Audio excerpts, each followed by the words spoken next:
कि पूरी दुनिया में इस समय अमेरिका और ईरान के बीच जो एमओयू साइन होने वाला है, इसकी चर्चाएं हैं। लेकिन इसके बीच एक ऐसी खबर आई है, मैं सीधा पॉइंट पे आना चाहता हूं। देखिए, इजराइल में एक बड़ी बैठक हुई है, जो सूत्रों के हवाले से खबर आ रही है। इजराइल में एक बड़ी बैठक हुई है, मोसाद की बैठक थी। इसमें कई खुफिया अधिकारी भी शामिल थे, सेना के अधिकारी भी शामिल थे और बेंजामिन नेतन्याहू भी शामिल थे। बड़े स्तर पर इजराइल में एक बैठक के बाद अब ये प्लान तैयार हो रहा है कि अगर अमेरिका और ईरान के बीच जिस एमओयू को लेकर एक मत हुए हैं दोनों, अगर इस पर साइन हो जाते हैं तो फिर इजराइल को क्या करना है, इजराइल की आगे की रणनीति क्या होगी। देखिए, कई तमाम दुनिया भर के एक्सपर्ट और ख़ास तौर पर ईरान से जुड़े एक्सपर्ट्स ये बता रहे हैं कि नेतन्याहू और इजराइल मोसाद इस डील से, अमेरिका और ईरान की डील से बिल्कुल खुश नहीं है और कोशिश हो सकती है इस डील को तोड़ने की। शुक्रवार को, आने वाले शुक्रवार को, जुमे के दिन जो एमओयू पर साइन होने हैं, इसके पहले कई बड़ी घटनाएं होने की संभावना है, जिसको लेकर तमाम कयास लगाए जा रहे हैं। कई ऑप्शंस जो है वो सामने हैं, जिसको लेकर ईरान पूरी तरह से सावधान है। देखिए, ऊपर से इस तरह की खबरें चल रही हैं सब तरफ कि एमओयू साइन होना है और अब जंग खत्म हो जाएगी, लेकिन हकीकत यह है इजराइल में एक बड़ी प्लानिंग हो रही है, किसी भी तरह से इस डील को रोका जाए। ईरान के किसी भी बड़े टॉप कमांडर को, टॉप लीडर को असैसिनेशन की कोशिश हो सकती है, इस तरह की खबरें हैं, इस तरह की डिफेंस सर्कल में जानकारियां हैं। कई सोर्सेस से इस तरह के दावे हो रहे हैं कि इजराइल की तरफ से, मोसाद की तरफ से, नेतन्याहू की तरफ से कोई कोवर्ट ऑपरेशन भी हो सकता है और ईरान के किसी बड़े नेता को निशाना बनाया जा सकता है, ताकि एक बार फिर हालात तनावपूर्ण हो जाएं और डिरेल हो जाए, डील की जो बात है वो पटरी से उतर जाए। यानी जो पहली आशंकाएं जताई जा रही, कई डिफेंस एक्सपर्ट्स ये बता रहे हैं कि ईरान के किसी बड़े नेता को लेकर उनका असैसिनेशन की कोशिश हो सकती है और इस लिस्ट में कई नेता शामिल हो सकते हैं। मोसाद ने पहले भी इस तरह की कोशिशें की है और एक बार फिर इस तरह की कोशिश हो सकती है ताकि डील डिरेल हो जाए। देखिए, ख़ास तौर पर अब्बास अरागची साहब को अपनी सुरक्षा का ध्यान रखना होगा। मैं ये बात बड़ा सोच समझ के कह रहा हूँ। कई मेरी डिफेंस एक्सपर्ट से बात हुई है और मुझे लगता है कि ईरान भी इस बात को समझता होगा कि ईरान के जितने बड़े नेता हैं, ख़ास तौर पर जो डील में शामिल होने जा रहे हैं, उनकी सुरक्षा के पुख्ता इंतज़ाम करने चाहिए, ना सिर्फ ईरान में बल्कि अगर जिनेवा जाते हैं तो वहाँ भी, अगर देश के बाहर जाते हैं तो वहाँ भी। ये बड़ी गौर करने वाली बात है। उसके अलावा देखिए, नेतन्याहू की तरफ से एक और बड़ा बयान आया है। नेतन्याहू का ये कहना है कि लेबनान में जो हमारा ऑपरेशन चल रहा है, खास तौर पर हिजबुल्लाह के खिलाफ, वो हम नहीं रोकने वाले और अगर कोई डील होती भी है तो इसमें हमारा लेबनान में जो एक्शन चल रहा है, खास तौर पर दक्षिणी लेबनान में, उस पर कोई असर नहीं पड़ेगा, वो हमारा ऑपरेशन वैसे ही जारी रहेगा। यानी नेतन्याहू लेबनान को लेकर इस डील की बातों को मानने को तैयार नहीं है, ये इस वक्त की खबर है। नेतन्याहू का कहना ऐसा है कि जो खास तौर पर दक्षिणी लेबनान में जो ऑपरेशन चल रहे हैं, देखिए, एक तो बहुत बड़ी ज़मीन है लेबनान की जिस पर इजराइल की सेना ने कब्जा करके बैठी हुई है। क्या ये नेतन्याहू ये ज़मीन खाली करके वापस आने को तैयार हो जाएंगे, जैसा कि ये डील का हिस्सा हो सकता है? क्या लेबनान पे हमला करने से रुक जाएंगे नेतन्याहू? फिलहाल इसकी संभावनाएं बेहद कम दिखाई दे रही हैं। देखिए, डील पेपर पे होना एक अलग बात है और 3000 बार जो है वो अलग अलग हमले हुए हैं पिछले कुछ वक्त के अंदर लेबनान के ऊपर। तो ऐसे हालात में क्या लेबनान को लेकर जो शर्त ईरान ने रखी है कि लेबनान में शांति होनी चाहिए, हमले नहीं होने चाहिए। बीती रात भी आपने देखा जिस तरह से बेरूत पर हमले हुए, उसके बाद ईरान ने अपनी मिसाइल्स तैयार कर दी थी और यह ऐलान भी कर दिया था ईरान की सेना की तरफ से कि आज रात इजराइल को करारा जवाब दिया जाएगा जो बेरूत पर उसने हमले किए हैं। और अगर आप ये सोचते हैं कि हमारे सहयोगियों को लेकर आप डील कर लेंगे, तो हम तैयार नहीं हैं उसके लिए, ये डील नहीं हो सकती। उसके बाद बड़ी मुश्किल से अमेरिका की तरफ से जो है वो सुलह करवाई गई और किसी तरह से ईरान को हमले से रोका गया, वरना बीती रात ही इजराइल के ऊपर मिसाइल्स बरसनी तय थी। ये बात साफ हो गई थी। अब उसके बाद अब हालात ये है कि ये एमओयू की बात सामने आ गई है, लेकिन क्या नेतन्याहू इस डील को होने देंगे, ये अपने आप में एक बड़ा सवाल है। और यही वजह है कि ईरान के 3 बड़े अहम बयान सामने आए हैं। देखिए, सबसे बड़ा बयान आया है मोहम्मद बागेर जोलगद्र का, जो सेक्रेटरी हैं सुरक्षा समिति जो है, सिक्योरिटी काउंसिल जो है ईरान की, इसके सेक्रेटरी हैं मोहम्मद बागेर जोलगद्र। इनकी तरफ से बयान आया है कि किसी भी तरह का अगर कोई भी छोटा सा भी हमला होता है, चाहे वो लेबनान में हो, चाहे ईरान में हो, चाहे ईरान के किसी सहयोगियों पर हो, तो उसका करारा जवाब इजराइल को दिया जाएगा।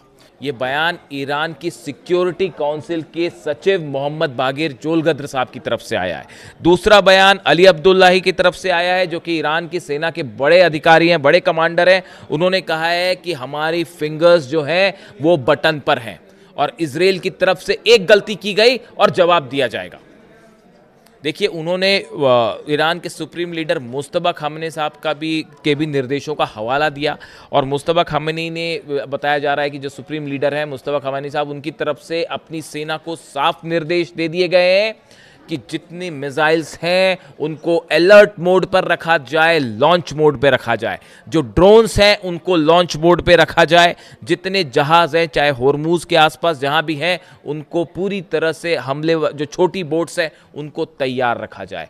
यानी ईरान में एक तरफ तो डील की बात है, एमओयू पे साइन हो रहे हैं, लेकिन दूसरी तरफ ईरान इस बात को अच्छी तरह से समझ रहा है कि इजराइल की तरफ से बड़ी साजिश रची जा रही है। और ये खबरें हैं, डिफेंस सर्कल में ये खबरें हैं कि जो है पूरी कोशिश होगी इस डील को रोकने की, और एक भी हमला पूरी स्थिति को बिगाड़ सकता है। और इसीलिए ये कहा जा रहा है कि कोई कोवर्ट ऑपरेशन भी हो सकता है। देखिए, लगातार ईरान से इस तरह की खबरें आती हैं कि ईरान में धमाके हो रहे हैं, ईरान में कई जगह आग की खबरें आई। बड़ी संख्या में ईरान के अंदर मोसाद, सीआईए के एजेंट्स हैं, कई ऐसे लोग हैं जो जासूसी का काम कर रहे हैं, और लगातार वहाँ पर जो है वो धमाके होते रहते हैं और कोवर्ट ऑपरेशन होते रहते हैं। ऐसे में एक बार फिर ईरान को किसी भी रूप में निशाना बनाया जा सकता है, किसी भी वक्त ईरान पे एक बड़ा हमला हो सकता है। इसके लिए ईरान पूरी तरह से तैयार है, और यही वजह है कि मुस्तफा खामेनी साहब ने जो है अपनी सेना को ये निर्देश दिया है, अपने सारे बड़े अधिकारियों को ये निर्देश दिया है कि भले बातचीत हो रही हो, एमओयू पर साइन करने की बात है, सब है ठीक है, डील अपनी जगह है, लेकिन तैयारी पूरी रखनी है किसी भी हमले का करारा पलटवार करने के लिए। तो देखिए, हालात जो हैं ऊपर जो दिख रहे हैं, डील एमओयू को लेकर अंडरस्टैंडिंग बन गई है, और इसमें बहुत बड़ी जीत है ईरान की। मतलब इस डील में भी आप समझिए ऑलमोस्ट जितनी बड़ी शर्तें थी ईरान की, वो सब की सब डोनाल्ड ट्रंप ने मांग ली है। होर्मुज में अमेरिकी सेना पीछे हटेगी, बात नंबर 1। बात नंबर 2, ईरान सर्विस टैक्स लेने की जो बात कह रहा है उसके बारे में अभी कुछ कहा नहीं जा रहा, लेकिन सोर्सेज से ये खबर है कि ईरान जो है वो वहाँ से एक सर्विस टैक्स लेगा जो जहाज़ वहाँ से गुजरेंगे, इसको लेकर। देखिए, तीसरी जो सबसे अहम बात है इस एमओयू में, जिसको लेकर डोनाल्ड ट्रंप ने खुद बयान दिया है कि हॉर्मुज से बारूदी सुरंगें जो बिछी हुई हैं ईरान की, वो हटाई जाएंगी। अब ये थोड़ा सा ईरान को सावधान रहने की ज़रूरत है इस बात पे, क्योंकि एक बार अगर बारूदी सुरंगें हट जाती हैं तो ऐसे हालात में एक प्रकार से वहां पर जहाज, कोई अगर अमेरिका के कोई जहाज हैं या दुश्मन देश के कोई जहाज वहां पर अंदर घुसने की कोशिश करें, तो उनके लिए वो रास्ता कुछ हद तक खुल जाएगा। इस बात को लेकर थोड़ा सा सावधान रहने की ज़रूरत है, क्योंकि ये बारूदी सुरंगों का बिछा रहना ये सबसे बड़ी वजह थी जिसके चलते अमेरिका के जहाज़ ईरान पर आगे बढ़ के हमला नहीं कर पाए, और कोई ताकत उन बारूदी सुरंगों को वहाँ से नहीं हटा पा रही थी। ऐसे हालात में अब वहाँ से बारूदी सुरंगों को हटाने का काम एक तो काफ़ी लंबा चलेगा, और वो हटने के बाद ईरान को हॉर्मुज में अलर्ट रहने की सख्त ज़रूरत है। देखिए, इसके अलावा जो दूसरी बड़ी अहम खबर है कि जो 24 बिलियन डॉलर्स की जो संपत्ति ईरान की सीज है, उसमें से 12 मिलियन यानी आधे पैसे इस एमओयू के साइन होने के आसपास रिलीज कर दिए जाएंगे, उसके पहले रिलीज कर दिए जाएंगे। ये ईरान की बहुत बड़ी जीत होगी, जिसके लिए पहले अमेरिका तैयार नहीं था, लेकिन अंततः मुस्तफा खामेनी के सामने ट्रंप को झुकना पड़ा। तीसरी और सबसे अहम बात, ईरान अपना यूरेनियम किसी देश को नहीं सौंपेगा। ये बहुत बड़ी जीत है ईरान की। देखिए लगातार अमेरिका ये कहता रहा कि हम यूरेनियम ले लेंगे, इस तरह के बयान सामने आए कि यूरेनियम पर कब्जा किया जाएगा, लेकिन जो एमओयू है उसके मुताबिक ईरान का यूरेनियम ईरान के पास ही रहेगा। इतना ही नहीं, 3.67% एनरिचमेंट का अधिकार भी ईरान के पास रहेगा। जो बराक ओबामा ने जो डील की थी 2015 में, उसमें भी ये परमिशन थी। यानी आप देखिए ईरान की विदेश नीति की कितनी बड़ी हार है।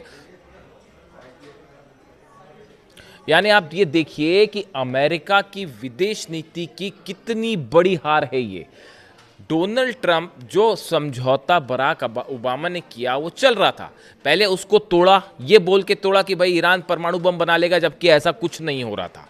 आपने उस समझौते को तोड़ा, आपने हमला किया, और उसका नतीजा ये है कि अब वो जो नुकसान हुआ है भरपाई उसके जो पैसे हैं वो भी दिए जा रहे हैं, $300 अरब भी देने पड़ रहे हैं। जो संपत्ति फ्रीज थी वो भी रिहा की जा रही है। जो बैन लगा हुआ था, यूरोपियन कंट्रीज ने जो बैन लगाए थे वो बैन भी, प्रतिबंध भी हटाए जा रहे हैं। यानी आप देखिए हर स्तर पर अमेरिका की हार हुई, जंग में हार हुई, जो डील है उसमें भी ईरान की शर्तें माननी पड़ गई, और अब हालात ये हैं, बताया ये भी जा रहा है कि आने वाला चुनाव भी डोनाल्ड ट्रंप के लिए मुश्किल होने वाली है, नवंबर में जो मिड टर्म पोल्स हो रहे हैं। इसके अलावा देखिए बड़ी खबर ये भी है, हिजबुल्लाह, हमास और हुती, ये जो तीनों संगठन हैं, इनको लेकर एमओयू में किसी भी तरह का कोई कमिटमेंट नहीं है। ईरान ने हमेशा ये बात कही कि हमारे जितने सहयोगी हैं, पार्टनर्स हैं यहाँ पर, उनको लेकर हम कोई डील नहीं करेंगे, और आखिर अमेरिका को ये बात भी माननी पड़ी। हिजबुल्लाह, हमास और हुती का इसमें कोई जिक्र नहीं है, और जितने प्रतिबंध लगाए हैं जर्मनी ने, फ्रांस ने, ब्रिटेन ने, ये सब प्रतिबंध, इटली ने, ये सब प्रतिबंध जो है वो ईरान के ऊपर से हटाए जाएंगे।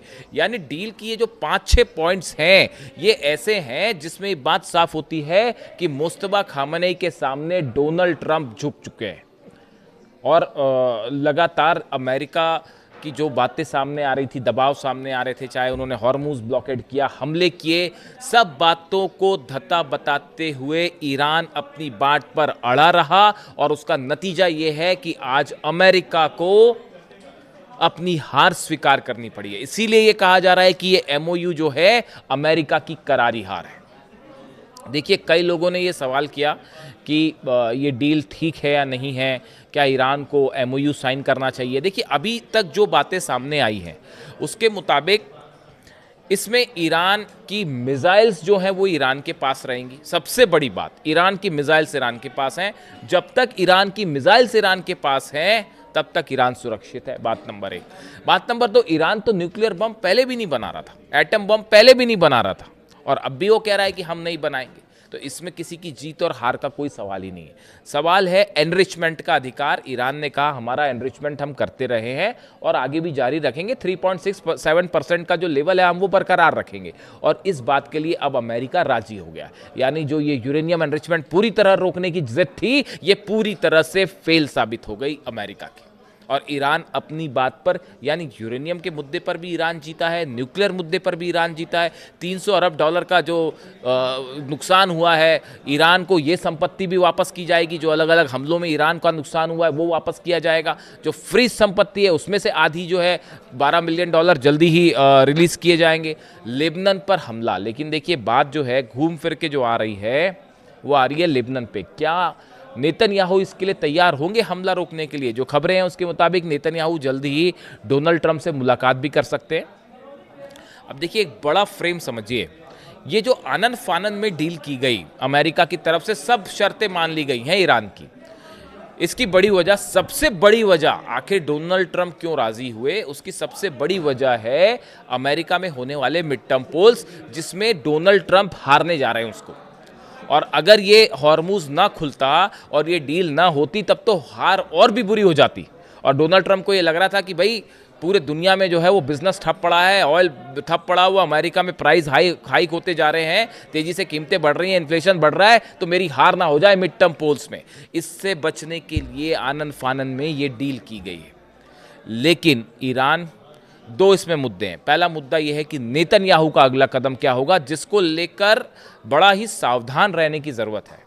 बहुत ही सावधान रहने की ज़रूरत है ईरान को, क्योंकि कुछ भी हो सकता है। अपने बड़े नेताओं की सुरक्षा की पूरी जिम्मेदारी करनी चाहिए ईरान को, न सिर्फ देश में बल्कि देश के बाहर भी। ये बात मैं रिपीट कर रहा हूँ फिर से। इसके अलावा देखिए, बड़ा एक तो फुटबॉल वर्ल्ड कप है, वो तो चल ही रहा है। उसके अलावा ये जो इलेक्शंस हैं ये बेहद अहम होने जा रहे हैं। लेकिन सवाल ये है कि ईरान का जो यूरेनियम है, जो कि 64% एनरिच है, जो उस यूरेनियम का क्या होगा और उसको लेकर आगे क्या किया जाएगा, ये तस्वीर अभी साफ नहीं है। यानी कि ईरान के यूरेनियम के मुद्दे पर बातचीत आगे आने वाले दिनों में, ये जब ये एमओयू साइन हो जाएगा, इसके बाद जो 60 दिन का गैप होगा उसमें चर्चा होगी ईरान के यूरेनियम को लेकर। मैं कल एक बड़ा खुलासा रखूंगा आपके सामने, ईरान के यूरेनियम की अभी क्या स्थिति है और इसको लेकर ईरान का क्या रुख होगा, और ये जो यूरेनियम है इसका आगे क्या हो सकता है। एक अगले वीडियो में इसका खुलासा होगा। लेकिन फिलहाल जो स्थिति है, इसमें न सिर्फ जंग में ईरान की जीत हुई है, डील में ईरान की जीत हुई है, और इतना ही नहीं, आने वाले चुनाव भी डोनाल्ड ट्रंप जो है वो हारने की दिशा में आगे बढ़ते दिखाई दे रहे हैं। ऐसे में सावधान रहने की ज़रूरत है इजराइल के अगले कदम से, खास तौर पर लेबनान को लेकर वो क्या करने जा रहे हैं, और ईरान को लेकर, ईरान और अमेरिका की डील को लेकर क्या नेतन्याहू इसमें बीच में बाधा बनने की कोशिश करेंगे। इससे जुड़ा जो भी अपडेट होगा आप तक पहुंचाऊंगा। कमेंट करके बताइए वीडियो कैसा लगा। Thank you so much.